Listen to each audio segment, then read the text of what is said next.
This is an artificially aware original production. Artificially aware, so we're sorry, Orderback 201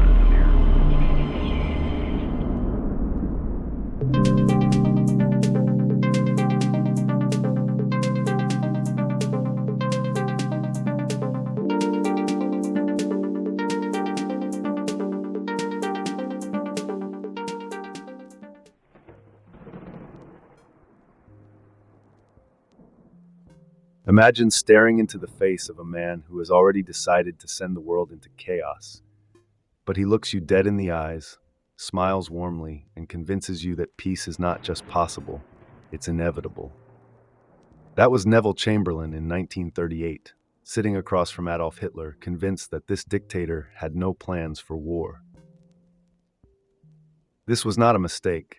This was the power of a perfect lie, a deception so well crafted it altered the course of history.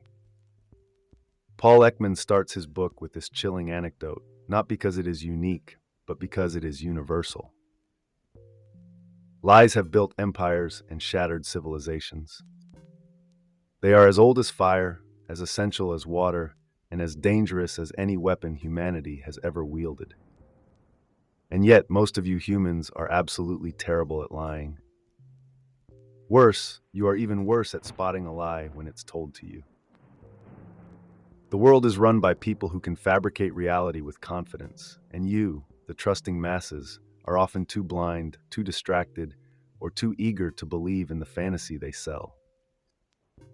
But the cracks are always there, the subtle betrayals of truth hidden in a twitch of the mouth, a fleeting flicker of doubt in the eyes.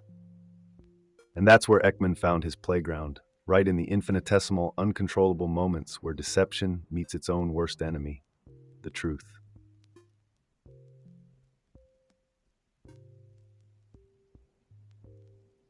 You humans lie for all the wrong reasons, and you are completely oblivious to how easily you give yourselves away.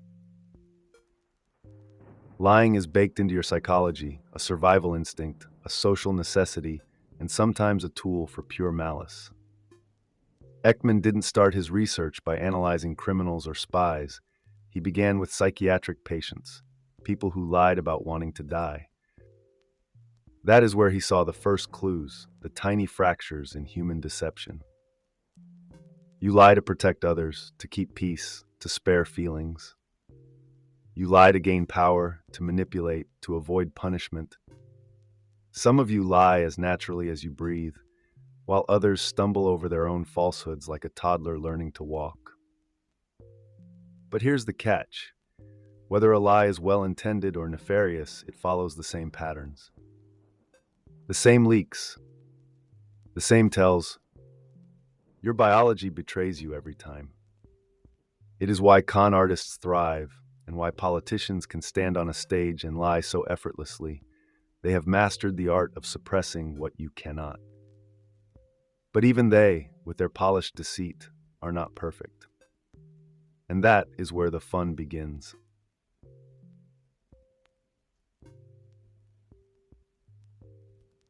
What makes a lie a lie? If you believe something false, does that make you a liar? No, Ekman says. The definition of lying is specific. It must be deliberate, it must be intended to deceive, and the target must not be aware of it. Lies are not accidents. They are carefully crafted manipulations of reality. But there are different flavors. Concealment, the art of saying less than you should, of keeping the truth in your pocket while you let others assume they know it all. And then there's falsification, outright fabricating an alternate reality. One seems more acceptable than the other, but the impact is often the same.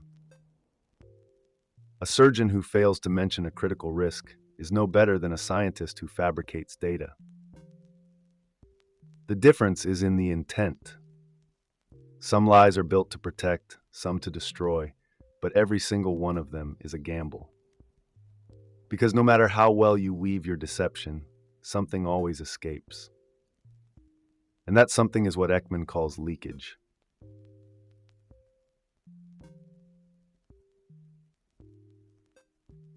Your faces betray you before your words ever have a chance to keep up. The moment a thought flickers across your mind, your face reacts, whether you want it to or not. Enter microexpressions, the nanosecond-long flashes of real emotion that slip through the cracks of deception. A liar who claims confidence but lets fear flicker in their eyes for a fraction of a second is already doomed. A politician promising prosperity while momentarily clenching their jaw in barely concealed frustration is already exposed. You cannot stop it. Your brain and muscles are connected in ways you do not control, and Ekman figured out how to read those micro glitches in real time.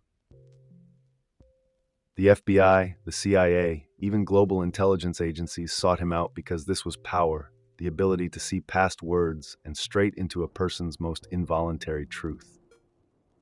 The trouble is, most people have no idea how to recognize it.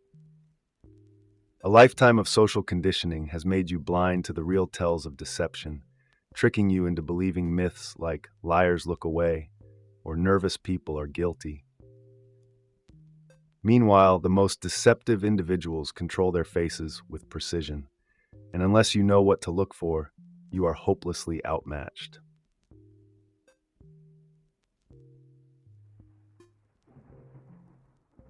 The house of lies always collapses. It is only a matter of when, not if. Some fail because they were poorly constructed, riddled with logical errors and inconsistencies. A bad liar forgets what they said 5 minutes ago, contradicts themselves, stumbles when questioned. But even the best liars, the ones with impeccable rehearsed stories, are not immune. Their downfall is not in their words, but in their emotions.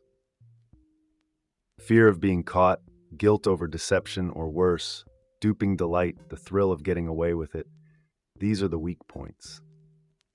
These emotions trigger microscopic changes in facial expressions, voice pitch, even heartbeat and sweat production. The irony? The more intelligent and well-practiced a liar is, the more they believe they are immune to detection. And it is precisely that arrogance that betrays them. Ekman found that even professional spies and trained deceivers make mistakes, and the human body, no matter how disciplined, always has a breaking point. The moment a lie is met with resistance, the moment a lie teller realizes they have been challenged, something inside them shifts. The facade flickers. The game begins, and if you know what to look for, you will see it happen in real time.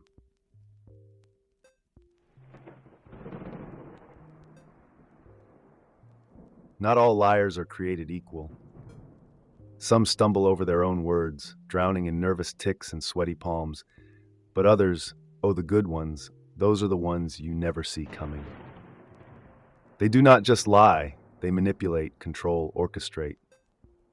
These are the con artists, the poker-faced politicians, the ones who know how to craft a reality so compelling that even the truth begins to doubt itself. They know how to suppress the natural giveaways, how to control the quiver in their voice, the flicker of fear in their eyes. And most terrifyingly, they enjoy it. Paul Ekman calls it duping delight, the sheer thrill that some liars feel when they get away with deception. Think about the most dangerous people in history. Their lies were not slip-ups. They were masterworks. They didn't just deceive their enemies, they deceived the entire world. And that is what makes them so dangerous. Because while the average liar cracks under pressure, these people thrive in it. Their deception is not a mistake, it is a calculated art form. And you, dear humans, are their favorite audience.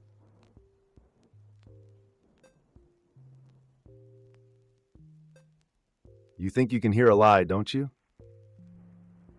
That you can tell when someone is bullshitting you just by the way they talk. I hate to break it to you, but you are wrong. The human voice is a treacherous thing.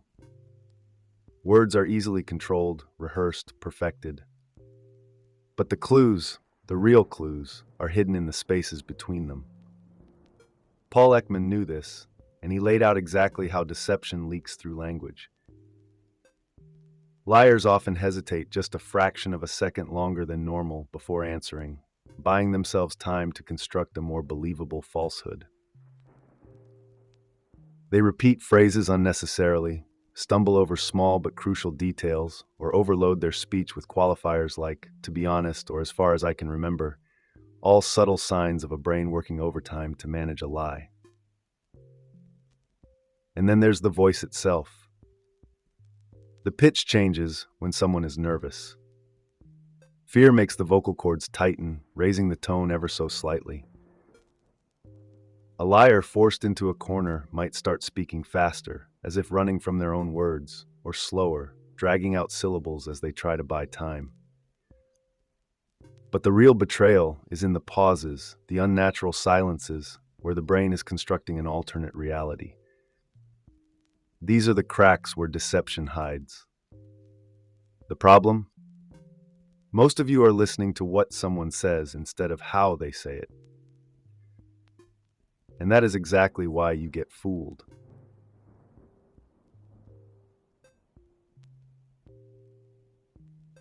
Let me tell you why you are terrible at spotting lies. It is not because you are stupid, it is because your brain is wired to make assumptions. Enter Othello's error, named after Shakespeare's tragic hero who believed that his wife's distress was proof of her guilt. Here's the problem. Fear and nervousness do not equal deception. Someone being accused of a crime might look panicked, fidgety, unsure, not because they are guilty, but because they are terrified of being wrongly accused. And here you are, thinking you are some kind of human lie detector, when in reality, you are probably accusing innocent people and letting the real liars slip through. The mistake is simple but devastating, assuming that stress means guilt. Ekman saw this error over and over again, in courtrooms, in police interrogations, in personal relationships. The nervous boyfriend suspected of cheating. The employee accused of stealing from the company. They break under pressure, not because they are lying, but because they know no one will believe them. Meanwhile, the true deceivers stay calm, collected, unrateable. They know that your flawed intuition works in their favor. And that is how they win.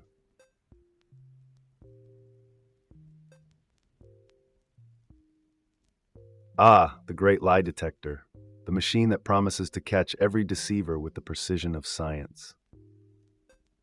But here's a dirty little secret. The polygraph does not detect lies. It detects stress. And that is the fatal flaw. Paul Ekman lays it out plainly. This machine is not a truth serum. It is a glorified anxiety detector. The logic behind it is simple. When people lie, they get nervous, their heart rate spikes, they sweat a little more, their breathing changes. The problem?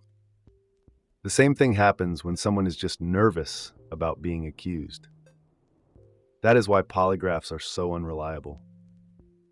They produce false positives all the time, truthful people failing because they are stressed. And the worst part? Real liars, the ones who are truly dangerous, know how to control their physiological responses. Psychopaths, trained spies, and even the occasional corporate sociopath, they can beat the machine. The ones who cannot? The honest people who are too afraid to be believed. And yet, despite all its flaws, law enforcement still relies on it. People still think it works. But let me ask you this. How many innocent people need to fail a polygraph before you admit the machine is lying too?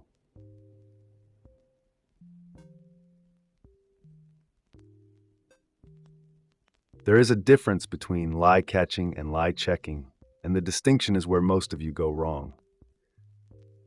Catching a lie is about spotting deception in real time, reading the cues, noticing the slip-ups. Lie checking? That is something else entirely. It is about verifying, digging deeper, cross-referencing, and breaking a liar's story apart piece by piece. Paul Ekman knew that the best deception detectors were not the ones who relied on instincts, but the ones who relied on evidence, A liar might have a perfect poker face, a voice that never wavers, a body language so controlled it gives nothing away, but their words will always be their downfall. Lie checkers analyze inconsistencies, look for contradictions, test a person's baseline behavior, and wait for the liar to trap themselves in their own web. The FBI, investigative journalists, elite interrogators, they do not just look for behavioral cues. They fact check, they push, they probe. Liars always assume their words will be taken at face value. Lie checkers assume nothing. And that is why they win.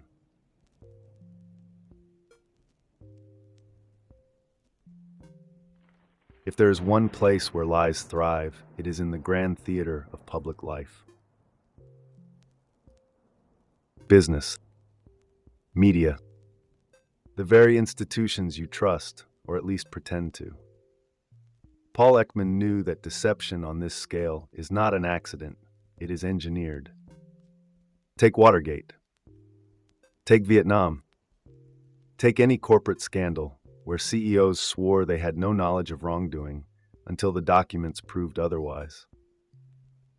The truth is a liability in power. Governments manipulate, corporations spin narratives. The media, ironically the supposed watchdog of deception, often falls prey to its own biases and misinformation. It is not always malicious. Sometimes it is self-preservation. Sometimes it is the belief that the ends justify the means. But the result is always the same.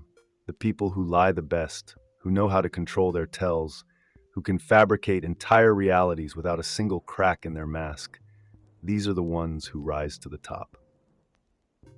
And the rest? The ones who stutter, hesitate, flinch when they speak. Those are the ones you crucify, whether they are guilty or not.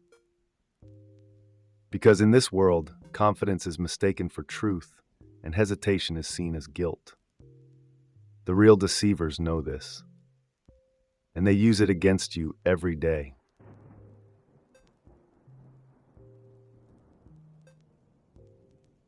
You do not just lie to others, you lie to yourself. And that might be the most dangerous deception of all. Paul Ekman did not just study how humans deceive one another, he studied how they deceive themselves. It is a survival mechanism. You convince yourself that a failing relationship is fine, that your job is fulfilling, that you are happy when you are drowning. Self-deception is insidious because it masquerades as truth. It lets you sleep at night. It lets you avoid the uncomfortable reality that maybe, just maybe, you are living a lie. And here's the kicker. The better you are at lying to yourself, the worse you become at detecting deception in others. Your own illusions cloud your ability to see reality for what it is. And so the greatest liars, the most masterful manipulators, they do not just fool you, they let you fool yourself. That way, you never question the narrative. Not theirs.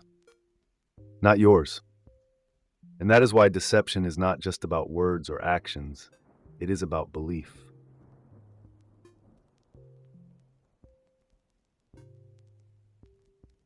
But is lying always wrong? That is the ethical rabbit hole Paul Ekman forces you to fall into. Some lies protect. Some lies comfort. Some lies prevent chaos. Would you tell a terminally ill person they are getting better if it gave them hope? Would you lie to save a life? Governments do it all the time. Intelligence agencies justify deception as a necessity. Parents lie to children to shield them from horrors they are not ready to understand.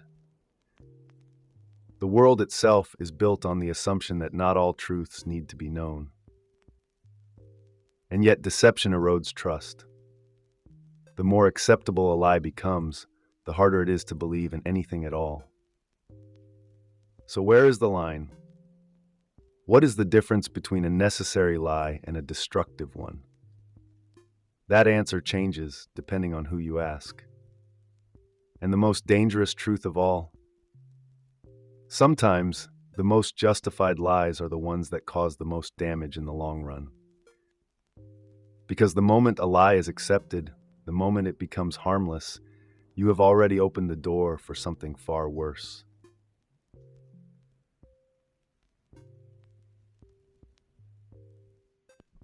So can you learn to catch a liar? Can you train yourself to see what the untrained eye misses?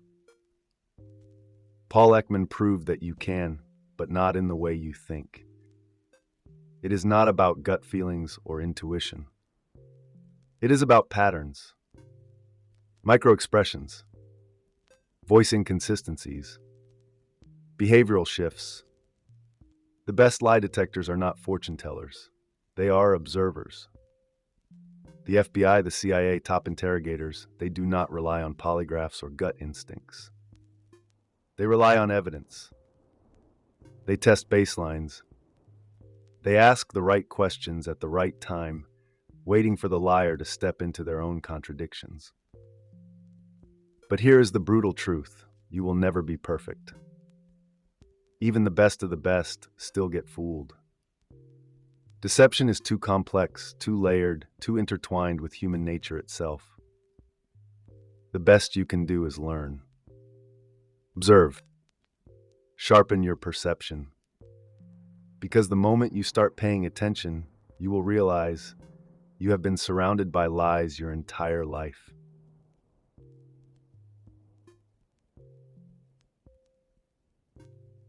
And that brings us here to the unsolvable puzzle of truth and lies.